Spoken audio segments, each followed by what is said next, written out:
అబ్బా! పండగొచ్చిందంటే టెంపుల్‌లో ఎంతమంది జనాలు ఎక్కడి నుంచొస్తారో ఏమో కూడా తెలీదు. పండగ రోజు ఎందుకు అంతమంది జనాలొస్తారు? పండగ రోజే వీళ్ళకి దేవుడు గుర్తొస్తాడా? లేకపోతే పండగ రోజే దేవుడున్నాడని అనుకుంటారా? మిగతా రోజుల్లో దేవుడు ఉండడా? నాకు ఇప్పటికీ అర్థం కాదు ఫ్రెండ్స్. మన పండగ రోజు నేను టెంపుల్‌కి వెళ్ళాను. టెంపుల్‌లో జనాలు ఫుల్లుగా ఉన్నారు.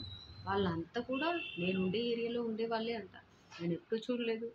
చిత్రంగా చూస్తున్నాను అందరిని. Full public. దేవుడు మనకి 24 గంటలు ఇచ్చాడు.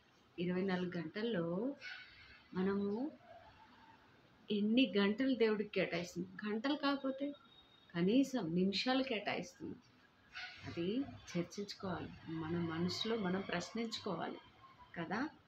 నేనైతే మనసులో ప్రశ్నించుకుంటాను. దేవుడు నాకు 24 గంటలు ఇచ్చాడు. ఈరోజు నాకు ఇచ్చాడు దివ్యంగా. ఈ రోజులో నేనేం చేయాలి? ఈ టైంని నేనేం చేయాలి? ఎలా వినియోగించుకోవాలి? ఫస్ట్ దేవుడికి కృతజ్ఞత చెప్తాను. థ్యాంక్స్ చెప్తాను. భగవంతుడా! నువ్వు నాకు ఈరోజు ఇచ్చావు. మంచి రోజునిచ్చావు. చాలా థ్యాంక్స్. ఆయురారోగ్యాలతోటి, అష్టైశ్వర్యాలతోటి, సంతోషాన్ని అన్నిటిని ఇచ్చావు నాకు ఈరోజు. నేను ఈరోజు ఉన్నాను కాబట్టే నీ దగ్గరికి వచ్చాను. నీ దగ్గర ప్రార్థిస్తున్నాను అనేసి దేవుణ్ణి కోరుకుంటాను. భగవంతుడా నాకు ఎక్కువ కష్టాలు ఇవ్వగాక.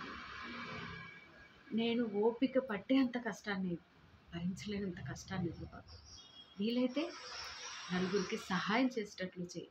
కానీ ఎవరిని అర్జించేటట్టు చేయబాకు తండ్రి అనేసి మనస్ఫూర్తిగా ఉన్నంత కొంచెం సేపైనా సరే మనస్ఫూర్తిగా మాట్లాడతాను దేవుడితో.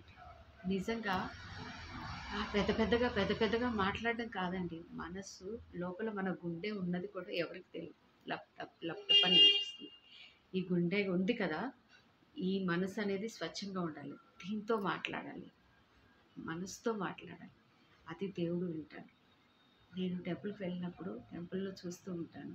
ఎంత ప్రశాంతంగా, ఎంత హాయిగా ఉంటుందో. సో, మీరు ఎవరైనా టెంపుల్‌కి వెళ్తే ఖచ్చితంగా మిమ్మల్ని మీరు ప్రశ్నించుకోండి. నేను టెంపుల్‌కి వస్తున్నాను. నాకు ఈరోజు ఇచ్చాడు. ఈ రోజుని నేను ఏ విధంగా చేసుకున్నాను? ఎవరికైనా మంచి చేశానా? ఎవరైనా నన్ను ఏదైనా అడిగితే ఇచ్చానా లేదా? దాచిపెట్టుకున్నానా?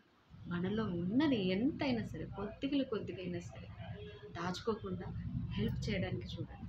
ఏదైనా సరే రూ. 100 కాడ రూ. 1 అయినా హెల్ప్ చేయండి. ఎందుకంటే మనకిచ్చాడు కదా భగవంతుడు. వాళ్ళు అడుగుతున్నప్పుడు మనం ఇచ్చే విధంగా ఉండాలి. ఎవరైనా సరే అలా అని నీచంగా, తక్కువగా చూడబాకండి. సో, నేనైతే ఇది నేర్చుకున్నాను ఫ్రెండ్స్. మీరు కూడా అలా చేయండి. ఓకేనా? నచ్చితే చిన్న కామెంట్ చేయండి.